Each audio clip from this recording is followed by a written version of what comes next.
दोस्तों, आज हम आपके लिए एक ऐसा दिल दहला देने वाला वाकया लेकर आए हैं जिसे सुनकर आपके रोंगटे खड़े हो जाएंगे। ये मुंबई के एक छोटे से कस्बे की बात है। एक बिल्डिंग में कुछ लोग रहते थे जो आपस में मिलजुल कर रहते थे। अचानक उस बिल्डिंग के एक फ्लैट से बदबू आने लगी जो इतनी बुरी थी कि लोगों का वहां से गुजरना मुश्किल हो गया। जब भी लोग काम से घर वापस आते या महिलाएं घर से निकलती तो उस बदबू से बचने के लिए अपनी नाक पर रूमाल रखकर ही गुजरती थीं। शुरुआत में लोगों ने सोचा कि शायद बिल्डिंग में कोई चूहा या बिल्ली जैसी जानवर मर गया होगा। लोगों ने अपने अपने घरों की पूरी तरह से तलाशी ली, लेकिन कुछ भी हाथ नहीं आया। जैसे जैसे दिन बीतते गए, बदबू और ज्यादा बढ़ती गई। फिर धीरे धीरे सबको यह एहसास हुआ कि यह किसी जानवर की नहीं, बल्कि किसी इंसान की लाश की बदबू है। यह सुनकर सबकी आंखें फटी की फटी रह गईं। लेकिन आखिर मामला क्या था? उस बिल्डिंग के फ्लैट से इंसानी लाश जैसी बदबू क्यों आ रही थी? आखिर ऐसा क्या हादसा हुआ था जिसने सबको हिलाकर रख दिया? उस बिल्डिंग में 4 अपार्टमेंट थे, 701, 702, 703 और 704। अब लोग सोच में पड़ गए कि आखिर माजरा क्या है। 701 वाले ने 702 वाले से पूछा और इसी तरह सभी आपस में पूछताछ करने लगे। फिर सभी ने मिलकर 704 वाले फ्लैट में रहने वाले व्यक्ति से बात करने का फैसला किया। जब सब वहां पहुंचे तो उस व्यक्ति ने दरवाजा खोलने से मना कर दिया। शुरुआत में लोगों ने इस बात पर ज्यादा ध्यान नहीं दिया, लेकिन बाद में सबको यह महसूस हुआ कि जितनी भी बदबू आ रही थी वह सब उसी फ्लैट से आ रही थी। जब लोगों ने लगातार दरवाजा खटखटाया और काफी कोशिश की, फिर भी कोई जवाब नहीं मिला। अचानक से उसी कमरे से बदबू की जगह खुशबू आने लगी। इससे सबको यह एहसास हुआ कि कमरे के अंदर जो भी व्यक्ति है उसने अभी अभी रूम फ्रेशनर का इस्तेमाल किया है। लोग तुरंत नीचे आ गए और बिल्डिंग के मैनेजर से बात की। उन्होंने कहा, सर, हमारे फ्लैट्स में बहुत ज्यादा बदबू आ रही है, कृपया इसका कुछ समाधान निकालिए। लेकिन मैनेजर ने इस बात पर ज्यादा ध्यान नहीं दिया और समय बीतता गया। जैसे जैसे बदबू बढ़ती गई, लोगों ने यह ठान लिया कि वे उस कमरे में रहने वाले व्यक्ति से बात करके ही रहेंगे और उसे अपने फ्लैट की सफाई करने के लिए कहेंगे। उस फ्लैट में जलील नाम का एक आदमी रहता था। जब दूसरे अपार्टमेंट का एक व्यक्ति उसके कमरे के बाहर खड़ा कुछ सोच रहा था, तभी जलील कमरे से बाहर आया। उसके सामने खड़ा शख्स जलील को देखकर कहने लगा, तुम्हारे अपार्टमेंट से बहुत ज्यादा बदबू आ रही है और इस बदबू की वजह से हमारे 7वें माले पर खड़ा होना भी मुश्किल हो गया है। तुम्हें अपने कमरे की सफाई कर लेनी चाहिए। हो सकता है तुम्हारे कमरे में कोई जानवर मर गया हो। जलील ने जवाब दिया, अच्छा, बदबू आ रही है। मुझे तो कोई बदबू महसूस नहीं हुई और इस बारे में मुझे कुछ पता भी नहीं था। खैर, जब मैं शाम को काम से लौटूंगा तब सफाई कर लूंगा। इतना कहकर जलील वहां से तुरंत निकल गया। वह आदमी वहीं खड़ा सोचने लगा, हम लोग बाहर खड़े होकर इतनी बदबू से परेशान हो रहे हैं और यह शख्स अपने कमरे में रहते हुए इस बदबू के साथ कैसे जी रहा है।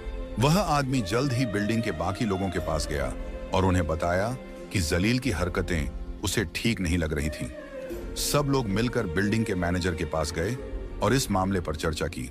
तब उन्हें याद आया कि दिल्ली में कुछ दिन पहले ऐसा ही एक मामला हुआ था, जहां एक व्यक्ति ने एक लड़की की बेरहमी से हत्या कर दी थी और उसके टुकड़े करके फ्रिज में रख दिए थे। अब उन्हें शक होने लगा कि कहीं ऐसा ही कुछ 704 नंबर के कमरे में न हो रहा हो।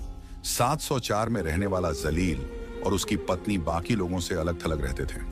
उस बिल्डिंग के बाकी फ्लैट्स में लोग आपस में काफी मिलजुल कर रहते थे, लेकिन जलील हमेशा चुपचाप रहता था और सिर्फ अपने काम से काम रखता था।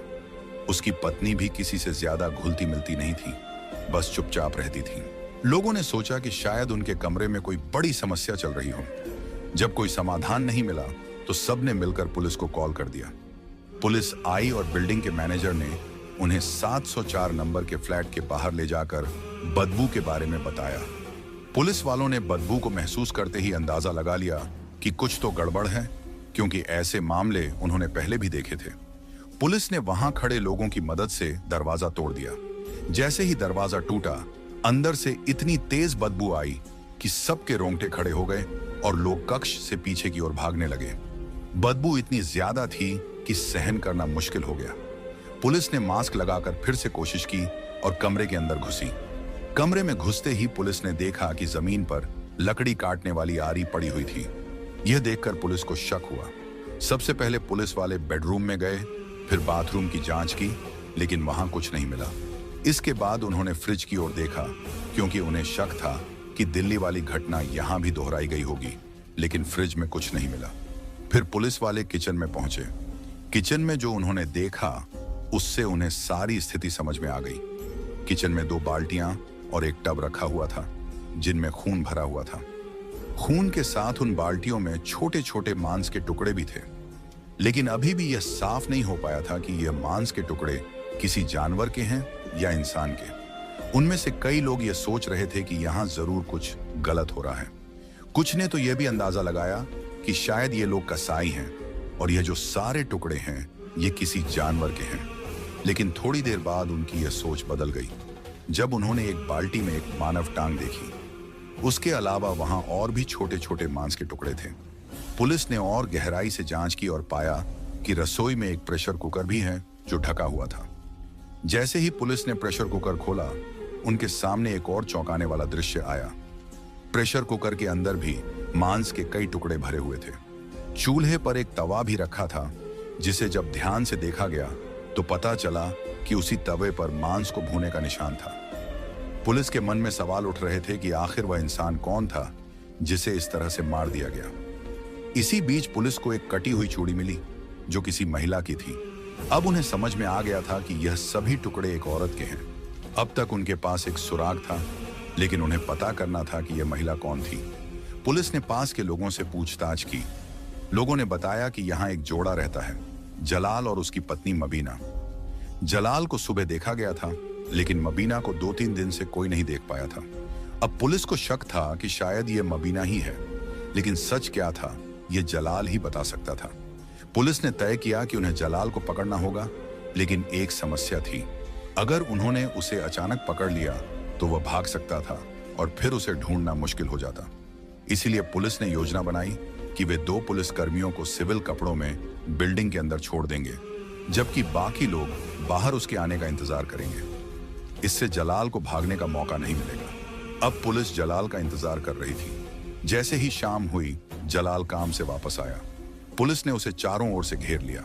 पुलिस वालों ने फौरन जलाल को पकड़ लिया और जब उससे पूछताछ की गई कि उसके कमरे में क्या हो रहा था और उसकी बीवी कहाँ है, तो जलाल के तो होश उड़ गए। फिर वह कहने लगा, साहब चलो कमरे में बैठकर मैं आपको सारी सच्चाई बताता हूँ और यह भी बता देता हूँ कि इन सब चीजों में मेरी कोई गलती नहीं है।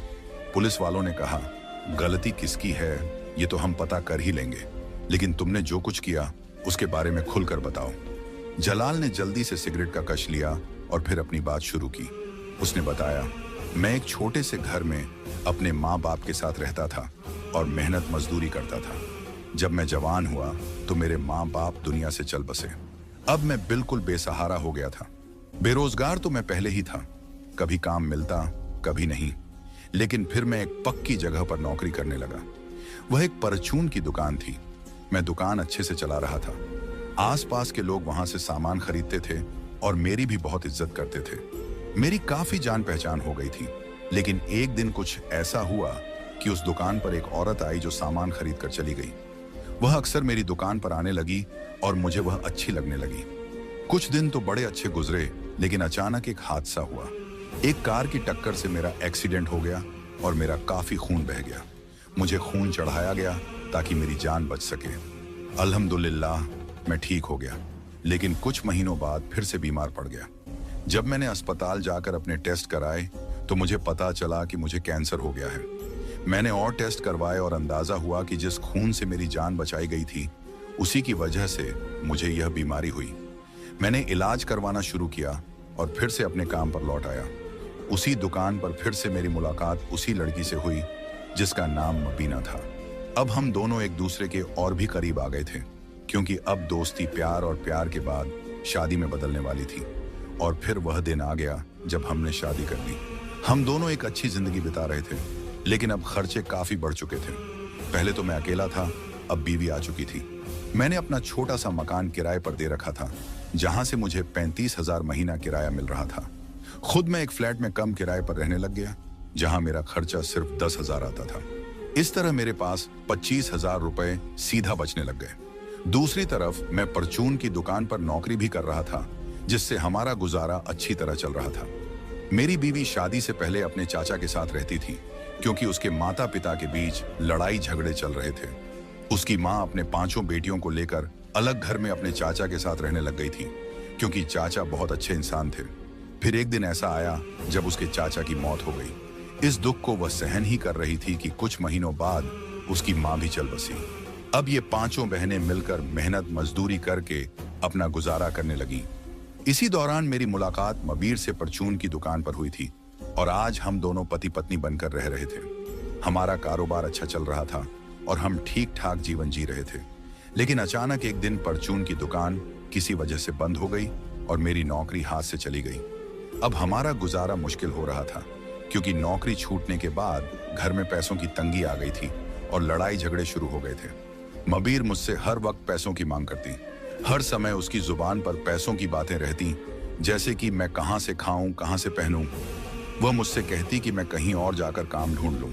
कुछ समय ऐसे ही बीता और मैंने एक फैक्ट्री में काम करना शुरू कर दिया। उस फैक्ट्री में बहुत सारी औरतें भी काम करती थीं।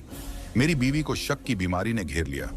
जब मैं शाम को थका हारा घर लौटता तो वह मुझ पर शक करती और तरह तरह की बातें सुनाती। कभी मेरा मोबाइल छीन लेती तो कभी बहाने बनाकर बुरी बुरी बातें बोलती, जिससे मेरा गुस्सा भड़क जाता। मैंने अपनी बीवी को कई बार सफाई दी, लेकिन वह किसी भी तरह नहीं समझी। एक दिन मैं तंग आकर अपनी बीवी को 2 थप्पड़ मार बैठा। उसने रो रो कर पूरे घर को सर पर उठा लिया। जैसे तैसे करके मैं काम पर निकल गया। पूरा दिन फैक्ट्री में काम करता रहा, लेकिन मेरे मन में बीवी की बातें ही घूमती रहीं। मैं दुआ कर रहा था, या अल्लाह मेरी बीवी को हिदायत दे। शाम को जब मैं घर लौटा और कमरे का दरवाजा खोला तो मेरे पैरों तले जमीन खिसक गई। मेरी बीवी जमीन पर गिरी पड़ी थी और उसके आसपास कुछ दवाइयां बिखरी हुई थीं। मैंने भागकर उसे उठाया तो उसके मुंह से झाग निकल रहा था और उसकी सांसें नहीं चल रही थीं। मेरी बीवी इस दुनिया से जा चुकी थी। उसने जहर खा लिया था। पुलिस ने मुझसे पूछा, अगर तेरी बीवी ने जहर खा लिया था तो तूने पुलिस में शिकायत क्यों नहीं की? मैंने डरते हुए जवाब दिया, मुझे डर था कि पुलिस मुझे ही दोषी ठहराएगी और जेल भेज देगी, क्योंकि गलती तो मेरी बीवी की थी और मैं बलि का बकरा बन जाता। इसीलिए मैंने आप लोगों को कुछ नहीं बताया। मैंने सोचा कि क्यों ना मैं उसकी लाश को ठिकाने लगा दूं, लेकिन पूरी लाश को ऐसे ही बाहर ले जाना मुश्किल था, क्योंकि मैं 7वीं मंजिल पर रहता था। अगर मैं लाश को बाहर ले जाता तो कोई ना कोई मुझे देख लेता और सवाल करता कि तू यह क्या कर रहा है। तब मैं उन्हें क्या बताता। फिर मैंने फैसला किया कि बीवी की लाश के छोटे छोटे टुकड़े कर दूंगा और उन्हें ठिकाने लगा दूंगा। सबसे पहले मैं शहर जाकर कुछ औजार खरीद लाया, जैसे कि हथौड़ा, आरी, लकड़ी काटने वाली कट्टर और कुछ और सामान। फिर मैं घर लौट आया और बीवी की लाश के छोटे छोटे टुकड़े करने लगा। लेकिन मुझे पता था कि मैं यह काम बहुत जल्दी नहीं कर पाऊंगा और थोड़े ही समय में लाश सड़ने लगेगी और बदबू आने लगेगी, क्योंकि इंसान की लाश की बदबू जानवर की लाश से कहीं ज्यादा भयानक होती है। ये बात मुझे अच्छे से पता थी।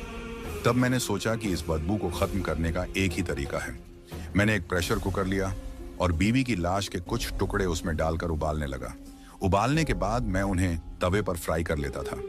मेरा प्रेशर कुकर में उबालने का मकसद था कि टुकड़ों के अंदर से कोई बदबू बाहर ना आए और तवे पर फ्राई करने से पूरी तरह से बदबू खत्म हो जाती थी। ऐसा करने से बदबू कम हो गई थी। पूरे शरीर के हिस्से पिघलकर पूरी तरह से तरल हो जाते थे और मैं उन्हें बाथरूम में जाकर फ्लश कर देता था।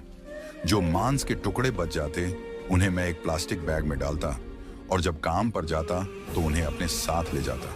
मैं सुबह सुबह सबसे पहले उठकर काम पर निकल जाता था ताकि लोग मुझे देख ना पाएं।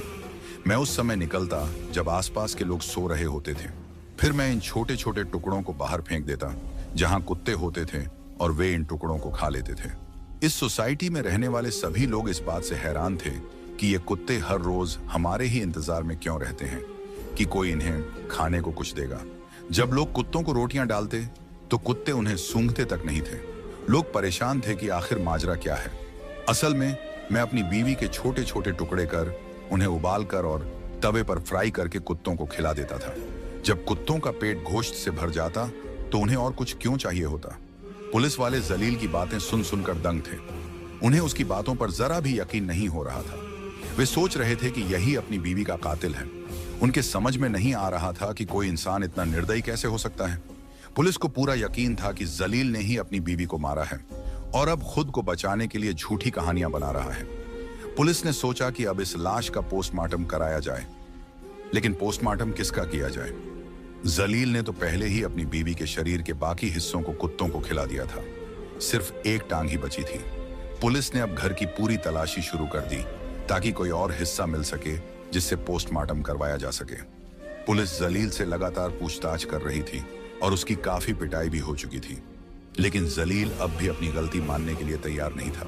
जलील ने पुलिस के हर सवाल का जवाब बड़ी चालाकी से दिया, लेकिन पुलिस को यकीन हो गया था कि उसने अपनी बीवी का कत्ल किया है।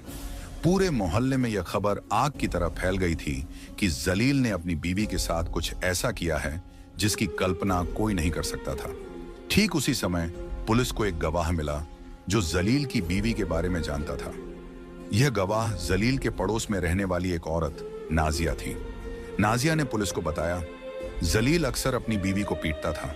मैंने कई बार उसे रोते हुए सुना है और एक बार उसकी बीवी ने मुझसे कहा था कि वह अब और यह सब बर्दाश्त नहीं कर सकती। उसने यह भी बताया था कि जलील के किसी और औरत के साथ नाजायज रिश्ते हैं। यह सुनकर पुलिस का शक और गहरा हो गया। उन्होंने नाजिया से पूछा, क्या तुम्हें यकीन है कि जलील का किसी और औरत के साथ रिश्ता था? नाजिया ने सिर हिलाते हुए कहा, हाँ, मैंने खुद उसे कई बार देर रात बाहर जाते देखा है और उसने मुझे धमकी दी थी कि अगर मैं किसी को कुछ बताऊंगी तो वह मुझे भी नहीं छोड़ेगा। पुलिस अब जलील पर पूरी तरह से शिकंजा कसने की तैयारी कर रही थी। उन्होंने उसकी कॉल रिकॉर्ड्स और मैसेज की जांच की। वहां उन्हें एक नंबर मिला जिससे वह अक्सर बात करता था। यह नंबर एक लड़की का था जिसका नाम शबाना था। पुलिस ने तुरंत शबाना को हिरासत में लिया। शबाना ने कबूल किया कि वह जलील के साथ रिश्ते में थी और जलील उससे शादी करना चाहता था। उसने यह भी बताया कि जलील अपनी बीवी को तलाक देना चाहता था, लेकिन उसकी बीवी राजी नहीं थी। वह बार बार कहती थी कि अगर जलील ने उसे छोड़ा तो वह खुद को मार लेगी, लेकिन मुझे नहीं पता था कि वह वाकई ऐसा करेगी, शबाना ने डरते हुए कहा। अब पुलिस ने जलील से सख्ती से पूछताछ शुरू की। पिटाई के बाद जलील ने आखिरकार सच उगल दिया। उसने कहा, हाँ, मैं शबाना से प्यार करता था, लेकिन मेरी बीवी बार बार मुझे धमकी देती थी कि वह खुदकुशी कर लेगी। उस दिन जब मैंने उसे थप्पड़ मारा तो उसने मुझसे कहा कि अब वह मेरी जिंदगी से हमेशा के लिए चली जाएगी। मैंने सोचा था कि वह मजाक कर रही है, लेकिन जब मैं शाम को घर लौटा तो उसने सच में अपनी जान ले ली थी। पुलिस अधिकारी ने पूछा, तो तूने उसकी लाश को टुकड़ों में क्यों बांटा? जलील ने कांपते हुए जवाब दिया, मुझे डर था कि अगर किसी को पता चला कि उसने खुदकुशी की है तो लोग मुझे दोषी ठहराएंगे, इसलिए मैंने उसकी लाश को ठिकाने लगाने का फैसला किया। लेकिन पुलिस को यह कहानी अधूरी लगी।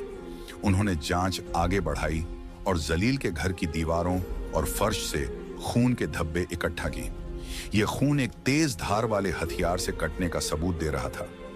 पोस्टमार्टम रिपोर्ट से पता चला कि जलील की बीवी की मौत जहर खाने से नहीं बल्कि गला काटने से हुई थी। पुलिस ने जलील से कहा, तू झूठ बोल रहा है, तेरी बीवी ने खुदकुशी नहीं की थी, तूने उसका कत्ल किया है। जलील अब पूरी तरह टूट गया और उसने कबूल कर लिया। उसने कहा, हाँ, मैंने उसे मारा। वह बार बार मुझे ताने देती थी, मुझे नीचा दिखाती थी, और जब उसने शबाना के बारे में जान लिया तो उसने मुझे घर से निकालने की धमकी दी। गुस्से में आकर मैंने उसका गला काट दिया। जलील को गिरफ्तार कर लिया गया। अदालत में उसे अपने गुनाहों की सजा मिली। जज ने कहा, तेरा गुनाह माफ करने लायक नहीं है। तूने न सिर्फ अपनी बीवी का कत्ल किया बल्कि उसके शरीर के साथ जो किया वह इंसानियत के खिलाफ है। जलील को उम्र कैद की सजा सुनाई गई। शबाना को भी अदालत ने सह आरोपी बनाया और उसे साजिश रचने के लिए दोषी ठहराया।